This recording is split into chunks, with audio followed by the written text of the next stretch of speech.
Welcome to this 54th episode of So French, the show about the twists and turns, intrigues and insights to all things French. Every 2 weeks we select the best, most interesting and fascinating of French news stories, all brought to you from our studio in the heart of Paris. My name is Stefan de Vries. And my name is Sara Bertilsson. And this week, butchers are under fire here in France, some of them literally even. They ask for police protection because what they fear are vegan attacks. And Holocaust survivor, former minister and the great European Simone Weil, who passed away last year, will get her final resting place amidst France's national heroes. And Emmanuel Macron went to the Vatican this week. French police uncovered another terrorist plot, but this time one of the suspects is a former police officer.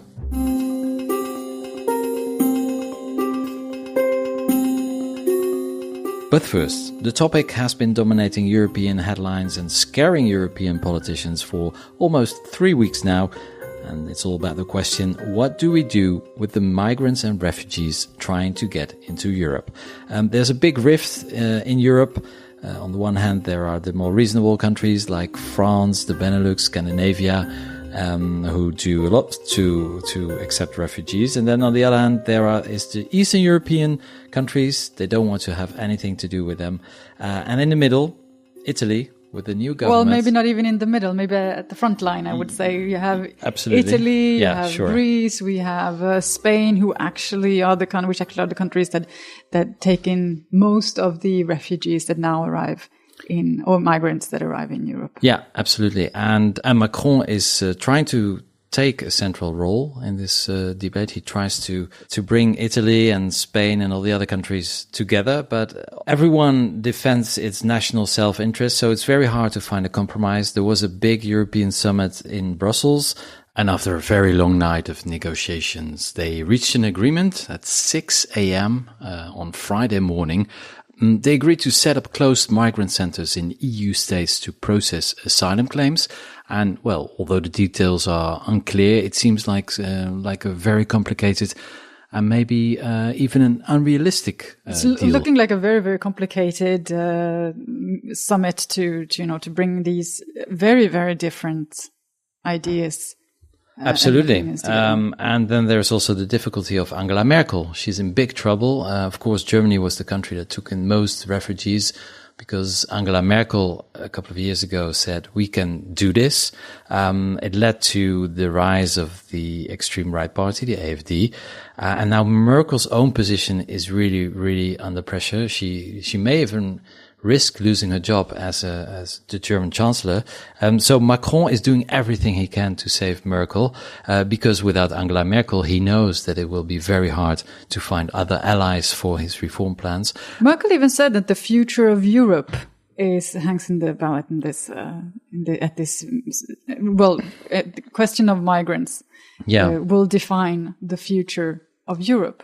I think that's a bit dramatic, but it's true. It's interesting to see how passionate the debate is. And what's more surprising actually is that the debate is based on false premises, because actually much fewer refugees coming to Europe now than like 2-3 years ago. So, the refugee wave has been stopped. And, since the new Italian government is there since 3-4 weeks, everybody's talking only about this. But the fact is that there are no more refugees coming to Europe. Of course, we've seen this boat, the Aquarius, which made the headlines every day in all the European media, but there were only 600 people on board. So there's a huge gap between reality and perception. I think there are several things you can say about it's true that the numbers have gone down, but the fact is also that those who arrived during that big wave in 2015, you can see there may be their impact on the societies. It's becoming more and more clear now a couple of years later. But then I also heard a very interesting argument today by a researcher who said that, this debate about migration today, what it's actually about is the fact that Europe for centuries has been dominating the world and influencing the rest of the world, while Europe and the world is going through a big change where the European influence is actually on some kind of downfall, more or less. And so this is a identity crisis. It is. For Europe and for the Europeans. And the migration crisis that we are talking about is actually a false debate, because what this whole crisis is actually about is about the European identity and all of it. And I found it quite interesting to see it that way, because it's true that we have seen the nationalist parties and even racism and xenophobia and all of that. It has been going up in Europe over decades. It didn't start with the big crisis, with the big wave of migrants in 2015. It started far before that. Yes, absolutely. And it's, of course, interesting and also a bit hypocritical that the European countries were big immigrant countries. Of course. Many waves from Germany, Italy, Spain, Sweden, you name it. A lot of countries, they had a huge number of immigrants going mainly to the US, but also to other parts of the world. So now it's the other way around, and now suddenly it becomes a problem. And I think it's true, it has to do with identity, but even more so, I think a lot of people in Europe, they have no self-confidence. Of course, it has been a very tough decade with the economical crisis, high unemployment, a lot of young people who struggle to find a job, especially in the south of Europe. So they don't have any self-confidence anymore. So it is a mix of looking for an identity, the world that is changing for some people too quickly. You know, it's a reaction to a lot of people don't know what their place is in the modern world. And of course, when you see people coming from abroad, you consider it a threat. You think they bring instability, crime, etc., etc. But the reality is quite different. But unfortunately, in those debates, it's the emotion that makes the difference, and the perception. It was interesting to see the tweet by Donald Trump. He said since the migration wave, crime rate went up in Germany. And actually, the crime rate in Germany is now the lowest point since almost 25 years. Yeah. Once again, fact-checking is very important. But unfortunately, it looks like in debates nowadays, the rational argument cannot win anymore from the emotional argument. Nevertheless, this is a big deal, and I think we will talk about this topic again in the next couple of months, because it's not going away.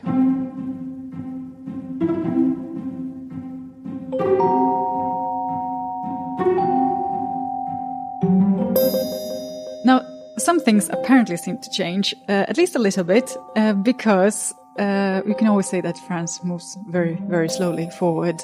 But this week, French MPs voted to remove the word race from the constitution and to ban gender discrimination. And this is part of rewriting France's 60-year-old constitution. Yes, it's pretty interesting, because in the first article of the Constitution, there is the phrase that everybody is equal before the law, all citizens, regardless of origin, race, or religion. Now, that sounds very reasonable, because you don't want to have any discrimination. But actually, if you put in the word race, then you acknowledge the fact that race exists. And so after heavy debate, it's actually already a proposition by François Hollande, the former president, during his campaign in 2012. He already promised to ban the word, but it took quite a while to get as far as we are now. So the word race is going to be banned. The Parliamentary Commission agreed upon it. Now the law still has to be voted in Parliament, but it looks like that it will go ahead. So there will be a change. It will no longer be race, but it will be instead gender.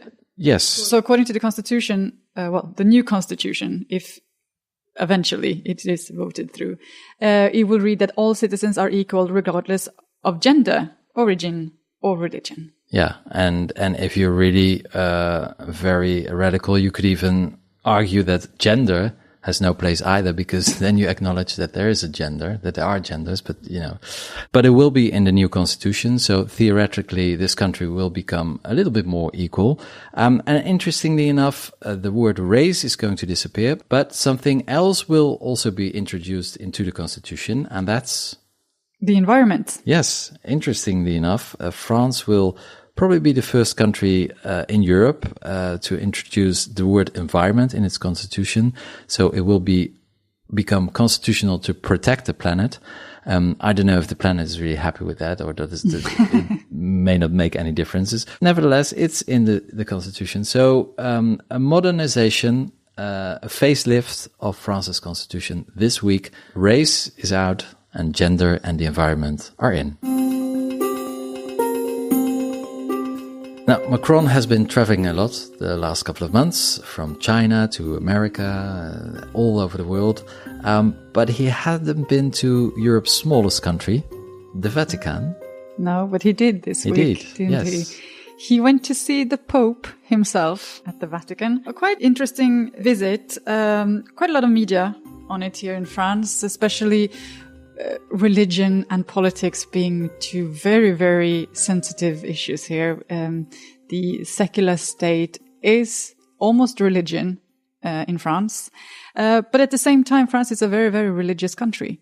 Where Absolutely. many, a large population of Catholics, of course. Macron being one of them, Emmanuel Macron being one of them. He is now considering himself an agnostic, if I remember correctly. But still, it was a very important meeting because Macron's relationship to the church has been under very intense scrutiny here in France. It created some fuzz when he earlier this year in front of the bishops in France said that the link between the state and the church had been broken and that it needed to be fixed. And that's, of course, something... And that is something that you cannot say without being questioned about it here in France, where, you know, as I mentioned, the state is supposed to be secular, and its relationship to the different religions, especially the Catholic Church, is very questioned.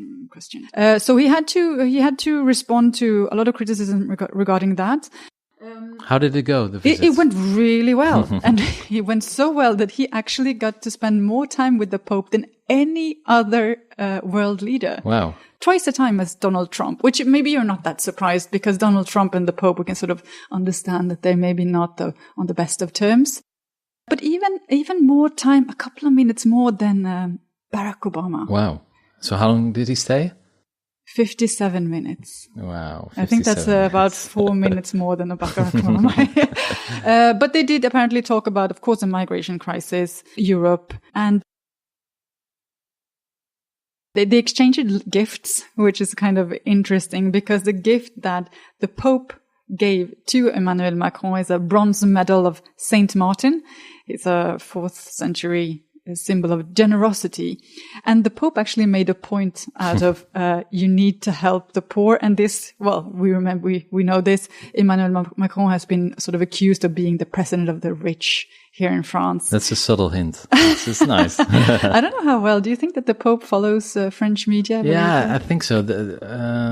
They always call France the oldest daughter of the church. So there's a special relationship between France and the Vatican. It's true. Not always a good one, but I think, he probably, well, at least his advisors will probably, briefed him on Macron's politics. On the debates in France. Yeah, well, so apparently he told Macron as well that it is the vocation of all those in government to protect the poorest because we are all poor. So we are all poor, but this coming in a week that Macron actually came under fire because he ordered new plates for the Élysée Palace, 900 dinner plates and 300 side plates for a total of 50,000 euros. And also he decided to build a new swimming pool in his residency, the holiday residency in the south of France. So I don't know if the Pope... Well, we are all poor, but we all have to eat and bath. And swim, of course. Yes, of course. But I think the Pope made a point and tried to make something very clear to Emmanuel Macron. So it was a nice trip. I think so. Let's pray that it was. Vous écoutez So French. You are listening to So French.